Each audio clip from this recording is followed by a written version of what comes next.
So we're going to talk about something a little bit more pedestrian than what Jason was talking about. We're going to talk about the concept of challenger banking, and specifically we're going to talk about the concept of challenger banking in the United States. So, challenger banking, broadly defined, any non-traditional financial institution, so any non-bank really, that's sort of expanded or taken a market entry position where they're taking deposits, offering payments cards, sort of doing the same things that you would have expected a retail branch banker to do over the past 50 or 60 years.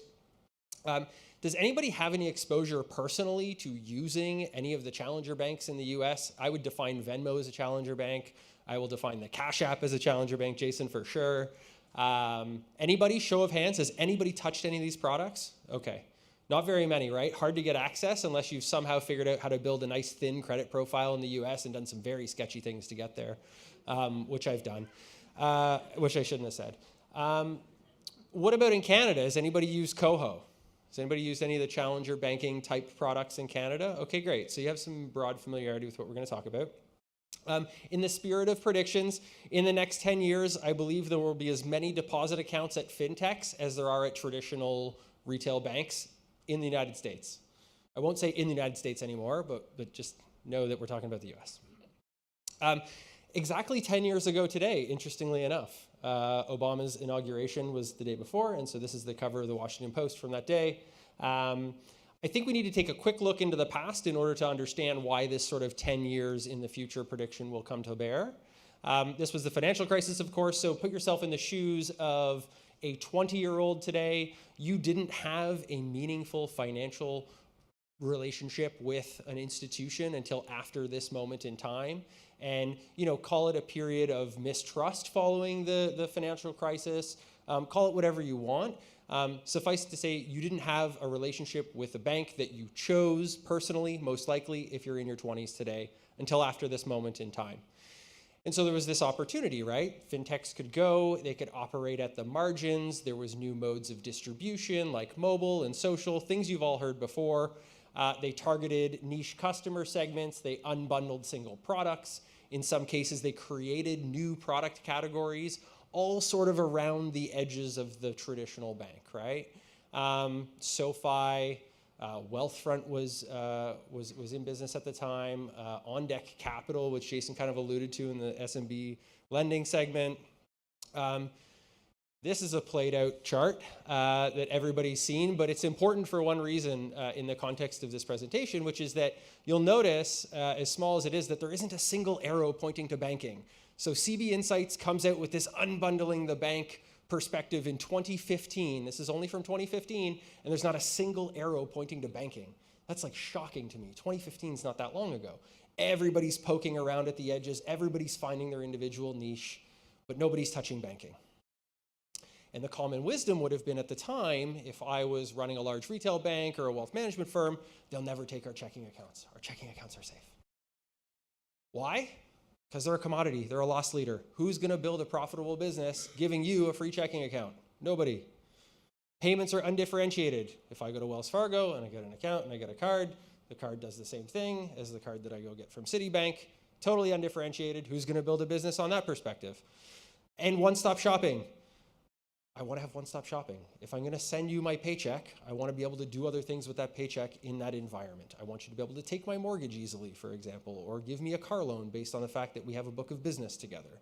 So these were all the reasons why banks didn't care. They weren't very concerned that somebody was going to go after the core of their retail business, their checking account business, their B2B or their payments card business, for example.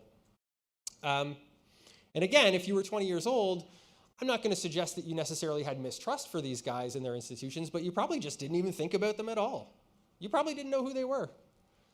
And you certainly weren't asking for more of these, and they were continuing to double down on these. And so that represented an opportunity. Fast forward to late 2018, and here we are, right?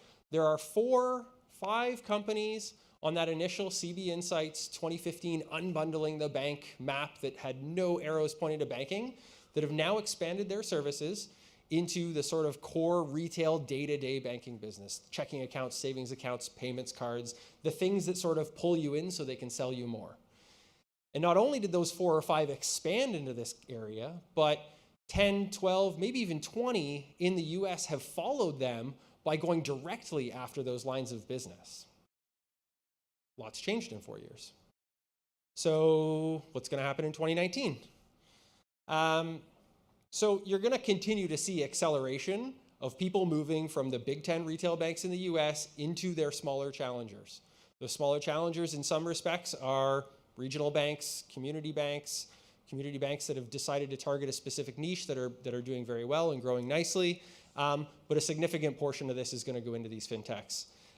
There are some consultants out there, and consultants always have a reason to say everything, so take it with a grain of salt. There are some consultants that say it could be upwards of 11% of checking accounts at risk in the next 12 months of leaving the top 10 banks and moving their deposits elsewhere just by nature of wanting to use those other experiences.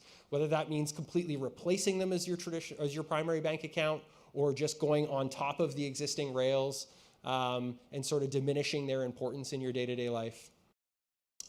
So I want to talk about why most of that is going to go to the fintechs. So money in software is better than money in banks. Money in banks is better than money under your mattress. Okay? Money in software is just better. Money in the Starbucks app gives you a great payments experience. I'd rather my money in the Starbucks app than sleeping in my bank. Money in Digit may change my life via changing my savings habits without changing my day-to-day behavior. It's a smart product. Robinhood, it earns more, and I don't have to compromise on security. Some will argue with me. We can argue on security or convenience, right? The second reason, fintechs have the scale to compete. There are at least 10, I mean, Jason, you would know the numbers like spot on, but there are at least 10 challenger banking focused fintechs in the US that are approaching $1 billion or over $1 billion in valuation. Now, there's got to be 10 that are sort of on that trajectory. How many? 22? Damn, I'm not one. That means they're part of the mainstream banking landscape. You cannot ignore these people anymore when you're making a decision about where to do your banking on a day-to-day basis. It also means they become trusted brands. You don't get that big by not doing a great job servicing customers. Those customers tell other customers. They've become trusted brands, and they're expanding their product offering. They'll never get our checking accounts. We're a one-stop shop. Customers love that. At a certain scale, these guys start to do things that allow them to be a one-stop shop. And then the third thing is that fintech brands are lifestyle brands, right? So customers identify very deeply with these brands in a way that traditional banks today wish they could do. And it's just hard for them to do because of their scale and the number of customers and the breadth of the customers that they serve. It's not a knock on them, it's just reality. And so you have these fintechs that can provide in niche customer segments like an Amex Black-like experience. And I'm not talking about luxury, I'm just talking about relative emotion in the experience with a customer that people have never seen before from a financial brand. And so they also automate the what and how to engage on the why. They abstract all the boringness of day-to-day banking and all the things that the banking system has to do to keep you safe and secure. And they just focus in on you and your goals and how money services those goals, right? So here's one proof point. PNC Bank, roughly 6th largest by number of checking accounts in America. Really hard to find figures on this stuff, so we could debate this all night. If you have better data, please send it to me. 7 million checking accounts, right? Well, Cash App has 5 million users. Robinhood has 5 million users. Yes, they are not using their checking account product, but guess what? They have 750,000 people on the wait list for that product. Over a couple of years, you can imagine that's going to be 5 million using that product. So you can start to see an aggregate they're starting to climb, bearing in mind PNC is number 6 in terms of number of checking accounts. So that's why in 10 years, there'll be as many deposit accounts at fintechs as there are in traditional banks in the US. Why do I care so deeply? My company is called Every. We've built an API that any platform can use to build banking services into their own experience. We are focused on small businesses. So what happens over the next 5 years? From my perspective, Shopify, Wave, FreshBooks, MindBody, you name any of the 50 sort of small business operating systems, I think they all become primary banks for their customers, and they're going to need somebody to partner with to enable that experience, and that's us. Couldn't do this without a shout out to the Canadian market. We talked all about the US market tonight, but there are some great companies that are doing similar things to what we described in the US in Canada. These are some of those companies. I'd encourage you to check them out. Thanks, everybody.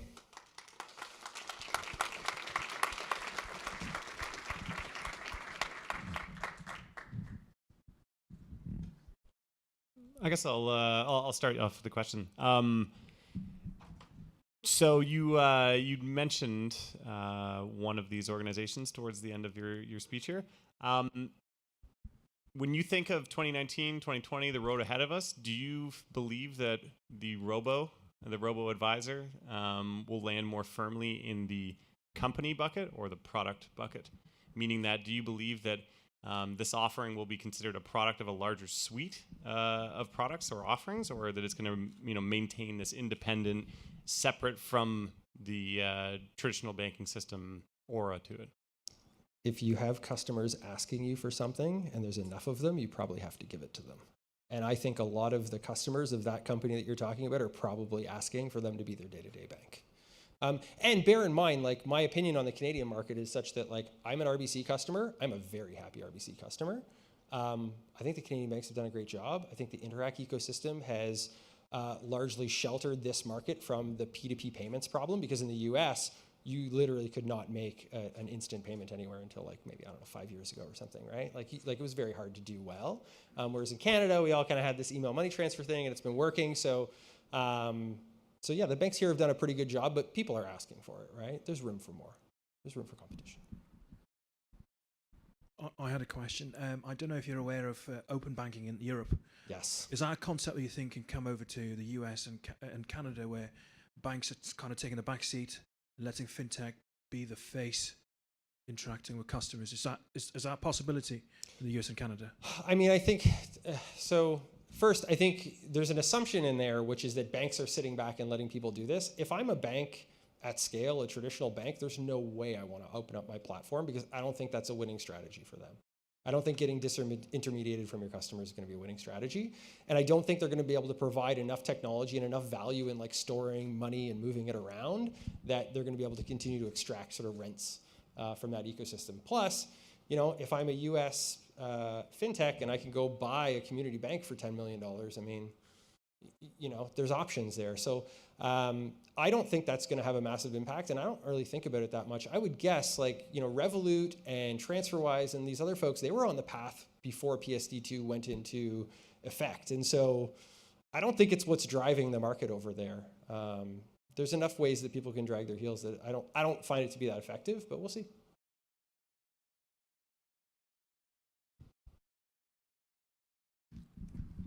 Hey. So as fintech companies scale and grow, do you see them operating in a parallel fintech ecosystem, or do you see them integrating more with the incumbent large financial institutions? Ooh, that's a fun question.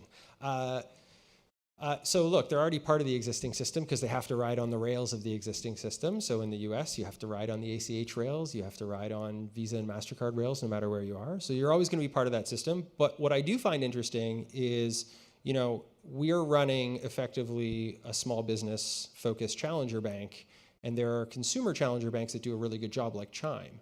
Now, there's nothing preventing me from doing a deal with Chime such that we recommend their personal accounts to customers, and we sort of do a bulk overnight transfer.